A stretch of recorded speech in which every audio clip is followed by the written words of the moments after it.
So if you put all three of our words together, it's positive, holy people.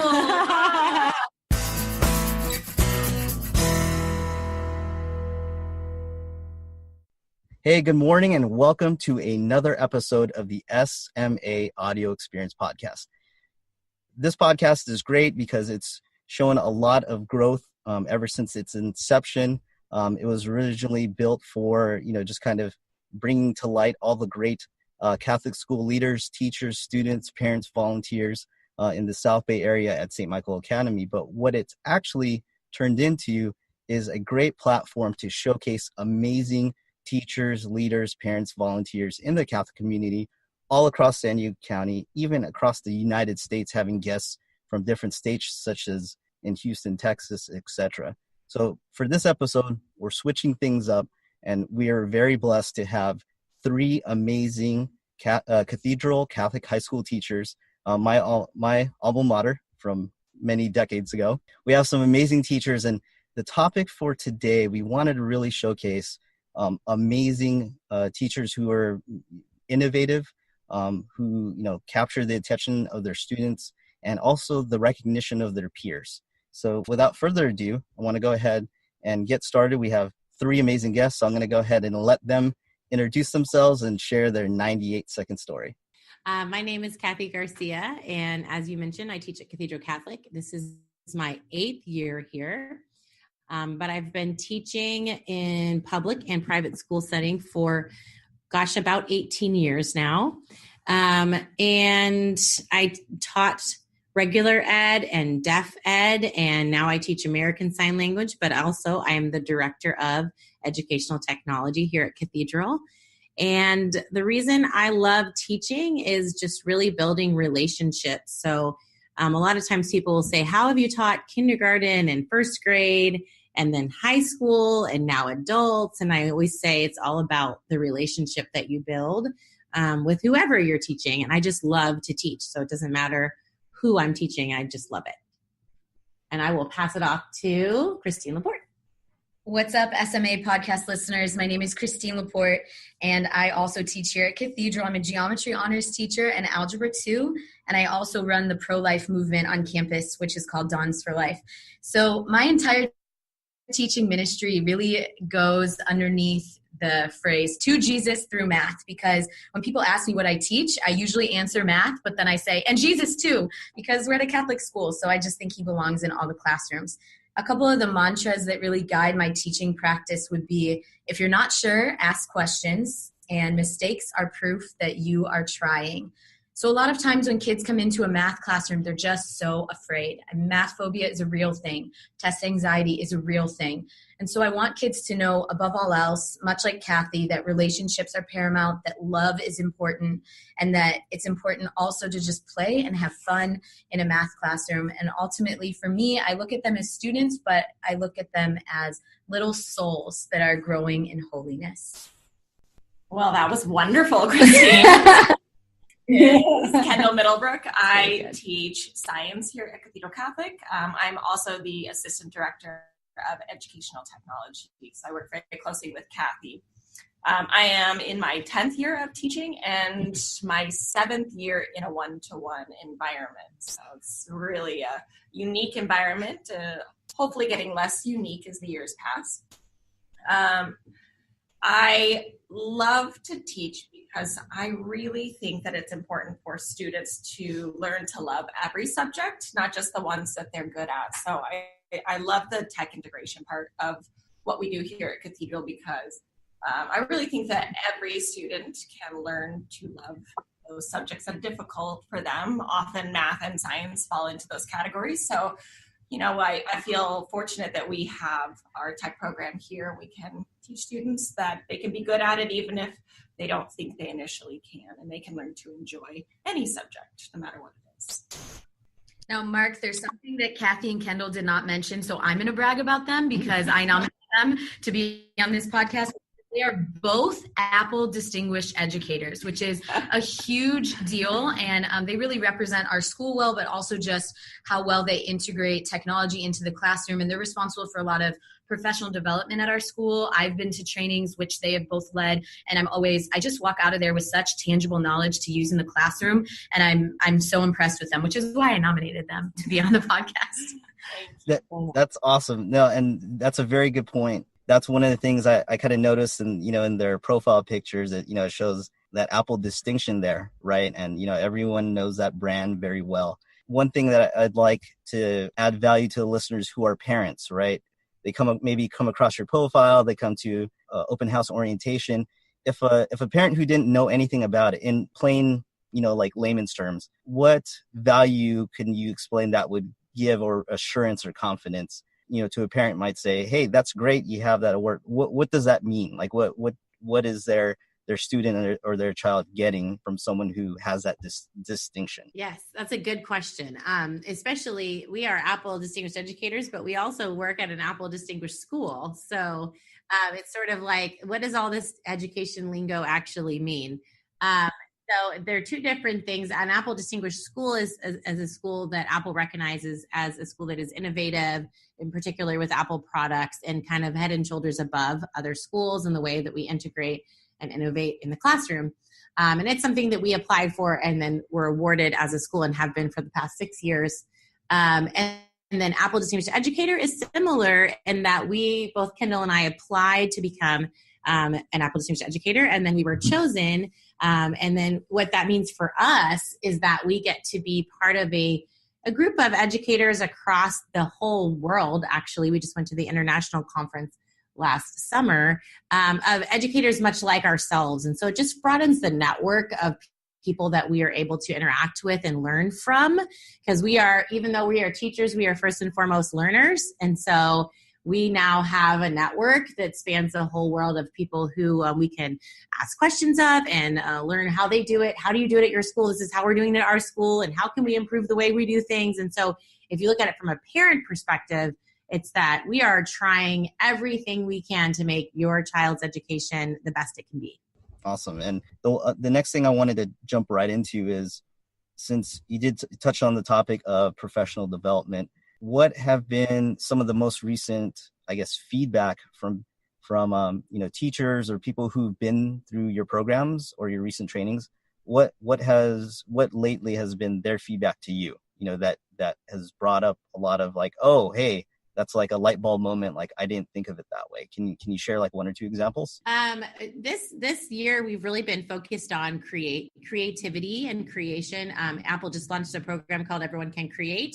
And so really it just, even if you maybe don't have iPad at your school or other Apple devices, the idea of creativity is really not a unique one, but an important one in the classroom. And so it's one we're kind of bringing back up to teachers about, hey, let's make sure that we are thinking about adding back in creativity. So whether it's drawing or music or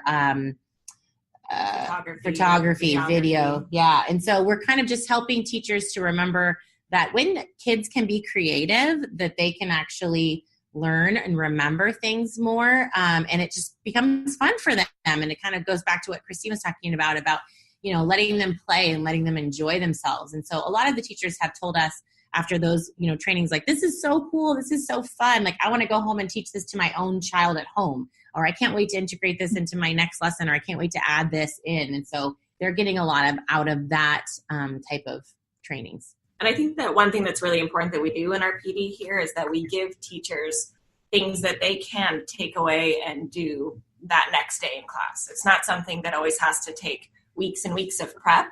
It's something they could take and turn a lesson into something better by the next day. So simple things to make their lessons improved. Awesome. No, that is very true. I mean, I think that goes for anything that you want to be able to get some immediate feedback and, some consistency to it, is keeping it simple where they can take action right away and it doesn't fall by the wayside, right? Because I'm sure as each one of you as teachers, you're getting pulled in so many directions. You're managing so many personalities in the classroom, plus, all the other aspects and responsibilities that you have. Now, I guess want to take that that topic. Now I want to kind of turn it to add some value to the other audience, which is teaching, I think, is a thankless career. A lot of people kind of take it for granted. And I hope there's a resurgence of wanting to aspire to be a teacher or in some form or fashion. What would you say if you're speaking to somebody who's maybe in college, their first couple of years in college, and they're really contemplating, being a teacher? Like, what's an actionable thing that you can have them focus on to really grow some self-awareness if that's something that they really want to do? Because each one of you has, a great amount of experience under your belt. From a mentorship point of view, what's something that you can have them focus on that adds value to them to grow that self-awareness? When I'm speaking with my former students that are now in college in teacher prep programs, I often refer back to the quote, "Do what you love in the service of those who love what you do." So for me, my career started out in public education. I'm a product of public schools. Even with a Catholic upbringing, I only went to public schools. And I loved the way that I was formed as a new baby teacher for 8 years there. But then when I had the opportunity to teach at Cathedral, I realized that it was time to incorporate my faith into my teaching practice. And I felt like from there, I just exponentially grew as an educator. I'm in my, quote, senior year at Cathedral. It's my 4th year here now. And I think about how, okay, I'm doing what I love. And the people that I'm teaching with, my colleagues, my students, they love what I do as well. So I actually do feel quite appreciated. And so when I'm talking to these teacher prep candidates, I always say, don't be afraid to make changes and career moves until you find the right fit for you. You want it to be like a good running shoe that you can put on, tie up, and just run and feel good with the endorphins afterwards. So that's one of the pieces of advice that I give to new teachers. And then the other is just to make sure that you can find some kind of professional development that accelerates your teaching practice so that you are a learner first and that you're always looking for a way to level up. What's next? How can I go from good to great? And I think all three of us probably have something that we could speak to in terms of what our favorite professional development has been, just to give maybe some examples to the listeners. That is amazing. That is very good because each one of you can remember too, I guess, going through whatever your past job roles were. I think all of us can agree, and those listening as well, when you started your first career, your first job, and if it's kind of evolved into something different, you didn't know what you didn't know, right? You kind of go in there, fresh eyes and everything like that. And it's one of those things where if you kind of know what you really love doing, and there's that service component in there, that kind of anchors you, especially when you have that faith to get you through those frustrating times or those unsure times. That's always there. And that piece of advice is definitely of value, and I think is universal, that can span generations. And hopefully the listeners of what we're looking here is for them to actually maybe listen to this episode 5 years, 10 years, into the future. In the teaching climate nowadays, especially, what are one or two skills that you can provide to, students and teachers to like hone their craft better, what to focus on to get those building blocks in place? Because for the next generation of students, who some of them are going to be future teachers, what are some of those universal truths that your experience has taught you that isn't in a book, that you can share and kind of guide, future teachers and students towards like building and getting stronger at? To me, I think the very first thing I would say is growth mindset. I think that I was introduced to growth mindset a few years back, and it really blew my mind. I think a lot of us grew up feeling like, I'm not good at math, or I'm not good at dance, or I'm not good at whatever. And then I saw the video actually put out by Khan Academy that was everybody can learn anything, or everyone can learn anything. I'm probably butchering it, but essentially that anyone can learn anything. I think is that what it is. And the point is that we have to believe that we can continue to learn new things, or we can improve in something. So let's say you do start your career and you are not good at one part of it, but you love everything else about it. Really know that there's so many things out there through whether it be YouTube or Khan Academy or through a PLC group that you make on Twitter or a podcast where you really can learn it. You might not be able to learn it as quickly as some people, but you can do it if you want to do it. So we are so blessed that if we want to know something, it is truly out there. And 9 times out of 10, it is out there for free, created by someone else, put on the internet. So it's literally like learning is at an all-time high. And so I really think that moving away from fixed mindset where I'm not good at this or I can't do this. Somebody recently just told me, just add yet to the end of that statement.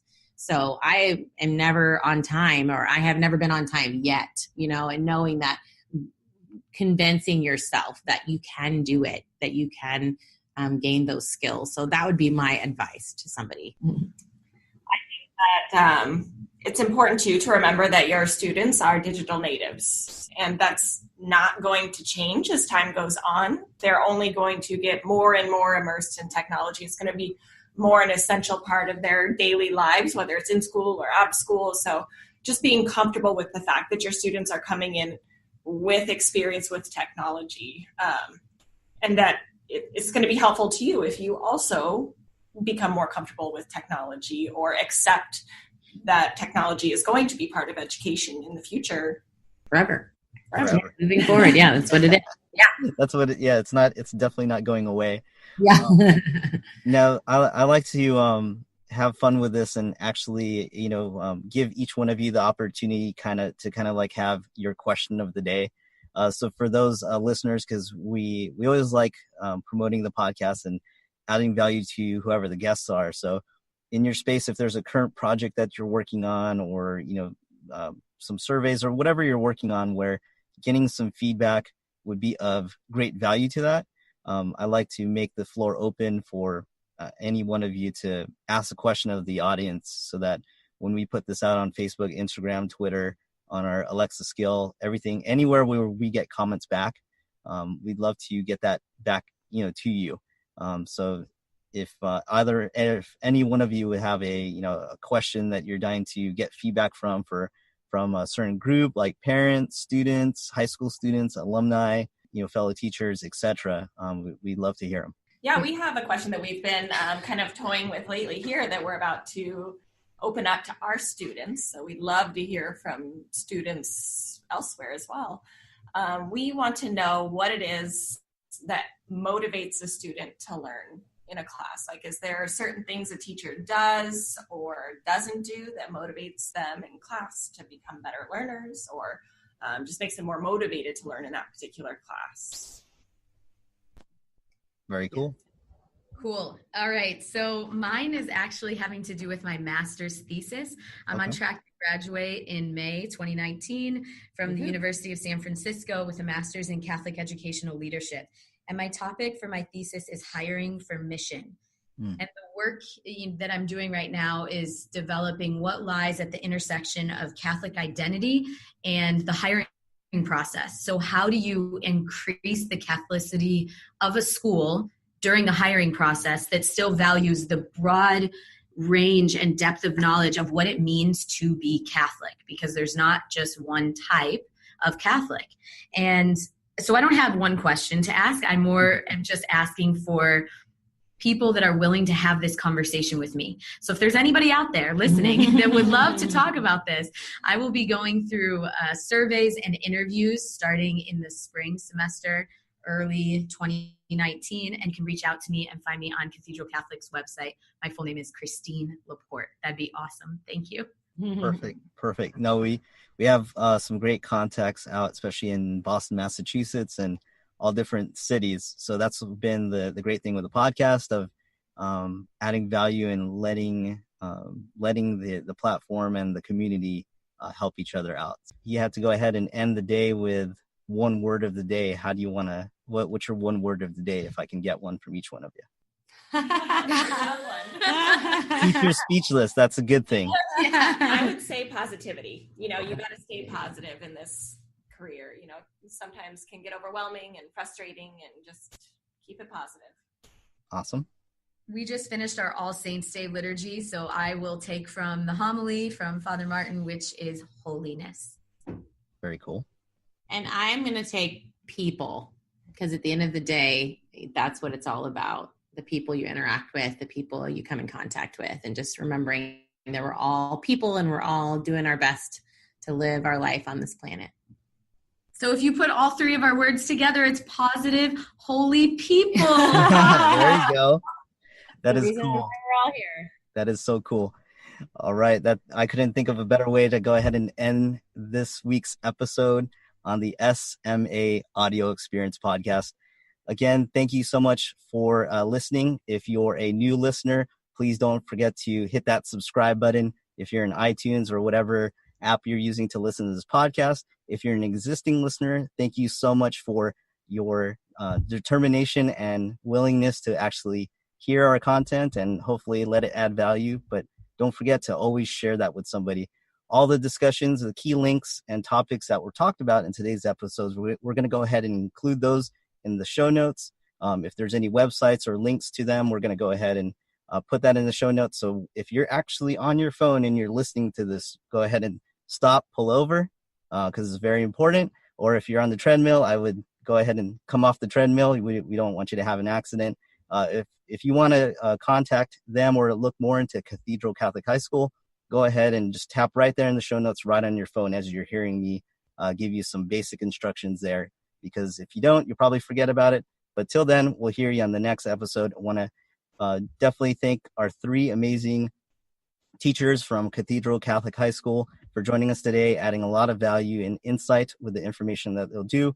And please do them the great service and respect of taking their information and taking action on that right away. So till then, God bless, and we'll hear you on the next show.